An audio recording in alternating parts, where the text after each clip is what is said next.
شايفين التاج الكتكوت الامور العسول ده؟ عملته من حاجات بسيطة جدا وما خدش معايا اي وقت ولا مجهود. لو عايزين تعرفوا ازاي عملته تابعوا معايا الفيديو للاخر. هنستخدم طوق بلاستيك قديم، وهنستخدم فصوص للتزيين كمان. هنستخدم قطعتين فوم مقاس كل واحدة فيهم 5 في 15 سنتي، ممكن تستخدموا اي لون انتوا حابينه.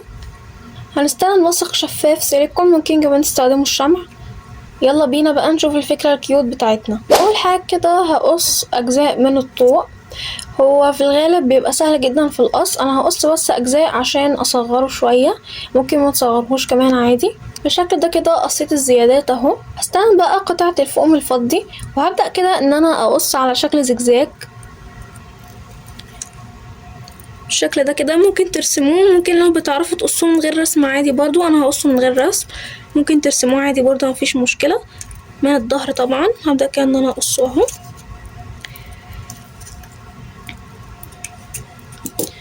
بالشكل ده كده. قصيت شكل زجزاج على قطعة الفوم. عملت كمان في القطعة التانية نفس الشيء بالظبط زي ما انتم شايفين اهو، بقى عندنا قطعتين زي بعض. هستخدم السيليكون بقى وهبدأ كده ان انا احط على الاطراف، مش هحط على الاطراف كلها، هسيب كده حتة صغيرة ممكن مثلا 2 سنتي او 3 سنتي عشان لما تيجوا تلبسوه يبقى سهل معاكم والفوم ما يتقطعش. هبدأ كده ان انا احط بقى سيليكون على الاطراف.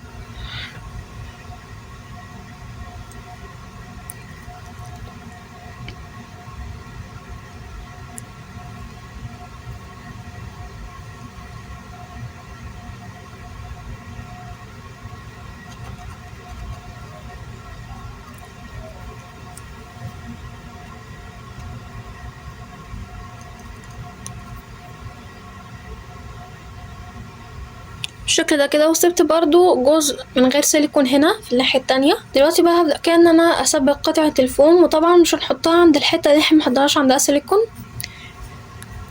هبدأ كده ان انا احط الفوم بالشكل ده اهو. طبعا الشمع هيبقى ممتاز جدا برضو في الخطوة دي، ممكن تستخدموه. دلوقتي بقى هركب قطعة الفوم التانية. هبدأ كده ان انا اركبها اهو، وطبعا الجزئين دول باينين ان هما منفصلين، فحطيت هنا شوية سيليكون على ناحية، بعدين هبدأ كده ان انا احط الجزء ده عليه بالشكل ده عشان يبان كأنها قطعة واحدة متصلة. كده خلصت تغليف التاج بالكامل زي ما انتم شايفين اهو. دلوقتي بقى هنزين مع بعض، دي اخر خطوة، وهزين باستخدام الفصوص. طبعا انتوا حرين في التزيين براحتكم خالص، لو انتوا عايزين تزينوا زي ما انا هزين دلوقتي ركزوا معايا. دلوقتي هستخدم ستراس باللون الفضي، هبدأ كده ان انا اعمل بيه حواف التاج او سنون التاج كده. طبعا ممكن تستخدموه لوحده كده بلزق، ممكن متحطوش سيليكون عشان تتأكدوا على التثبيت، بس انا حبيت ان اتأكد عليه فحطيت سيليكون عشان يثبت كويس. بفضل بقى ان انتوا تعملوا كده. هثبت الفصوص بالشكل ده، بجد هيديه شكل ملوكي وناعم جدا وهيكون حلو جدا بسيط كمان. هبدأ كده ان انا اثبت الفصوص. كده خلصت بالتزيين بالفصوص زي ما انتم شايفين اهو كده على سنون التاج، بقى شكله بجد تحفة جدا. ممكن كمان تستخدموا الوان تانية عادي لو انتوا حابين.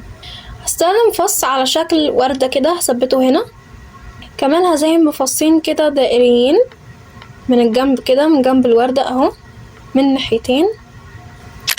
وبس كده خلصنا التاج زي ما انتم شايفين، بجد شكله تحفه، مخدش معانا اي وقت، بجد بسيط جدا وكتكوت لكل البنوتات الصغيرين الكبار حتى. شكله كيوت قوي بسيط وعملناه من خامات بسيطه. يا ريت لو عجبكم الفيديو ما تنسوش تعملوا لي لايك واشتراك في القناه عشان يوصل لكم كل جديد، واعمل لكم افكار احلى وابهج كمان من الفوم. وبس كده، اشوفكم على خير في فيديو جديد ومع السلامه.